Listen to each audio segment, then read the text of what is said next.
We're joined now by a lawmaker who served on the ground in Afghanistan, Tennessee Republican Congressman and member of the House Armed Services Committee, Mark Green. Congressman, thank you for joining on this Saturday. A lot of news coming out of Afghanistan, things dwindling there at a rapid pace. First, your reaction, sir. Well, it's heartbreaking, Griff. I mean, I had friends who died in Afghanistan, and to see it fall apart like this with the way that President Biden has chosen to withdraw our forces, it's not about whether to withdraw or not. It's about how you withdraw. Mike Pompeo assured me that President Trump was going to do a conditions-based withdrawal. This president has basically just said, everybody leave. And what happened in Bagram, we just left in the middle of the night, and it's created an abandonment feeling in the people in Afghanistan. And the Taliban now are basically routing them. Congressman, you mentioned Secretary of State Pompeo earlier this week, before we saw just how lightning fast the Taliban would take control of the country. This is what Pompeo said earlier on Monday. Listen.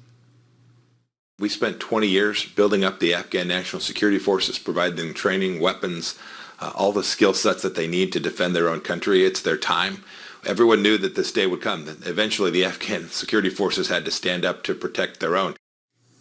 What is your reaction to that, now knowing what we've seen and what has not been standing up by the Afghan National Security Forces?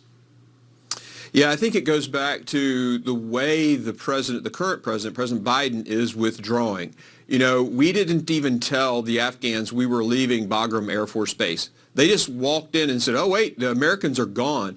And that kind of disrespect clearly makes them think, oh, the Americans don't have our back. And when you communicate that to them in this kind of fight with the Taliban surprising us all, which could potentially be an intelligence failure that we need to dig into, their capability to synchronize attacks across the whole country, their choice is lay down arms and blend in, or fight to the death, and many of these guys unfortunately are choosing the former. When you say intelligence failures, are you talking about our assessment of the readiness of the Afghan security forces? No, I mean our failure to understand the capability of the Taliban, and Joe Biden has to own this. Just a month ago, I think it was July, he said that the Afghans are not going to fall apart. And that's assumed based on an assessment of the capabilities of the Taliban. So either A, he wasn't listening to the intelligence community, or the intelligence community failed to paint the picture of the capabilities of the Taliban. And if that's the case, I mean, we need an oversight committee to find out what's going on. Why are we surprised with the speed? And this is quoting Kirby yesterday in his press conference. Why are we surprised with the speed of the Taliban's assault on the country? This should not shock the United States of America. And the fact that the president predicted that this wouldn't happen only a month ago is a failure. And Congress is going to need to do an oversight committee on this and dig into, was this an intelligence community failure, or did the president just choose to ignore what they were saying? And now we have Marines on the ground. We have 3,000 back. We have 2,500 in Iraq after the lesson we learned with withdrawal in Iraq. Now 3,000 are going back in. Could this have been handled perhaps more appropriately? Yeah, absolutely. I think a conditions-based withdrawal, this is probably the hardest thing to do in military parlance, is a relief in place. When one set of military guys turn over control to other military guys. Now, there's some of this has been progressing for years, as you quoted from Pompeo earlier, but you base all of the stages of that withdrawal on the conditions on the ground, not based on the calendar or the clock in this case.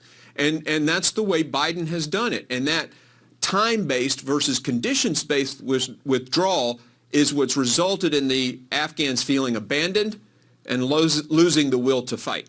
Congressman, our viewers may not know or remember you are a special operations flight surgeon with the Night Stalkers in Afghanistan. Thank you for your tour. In just 10 seconds we have left, are you taking it hard? I know a lot of veterans are.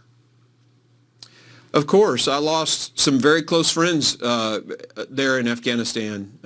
And so obviously this is, to think that we're now going to have to, the instability that will be created when Taliban runs that country, we're going to have to go back They will harbor terrorists. This will play all over again, just like when Biden Biden and Obama pulled us out of Iraq in 2011, resulted in ISIS.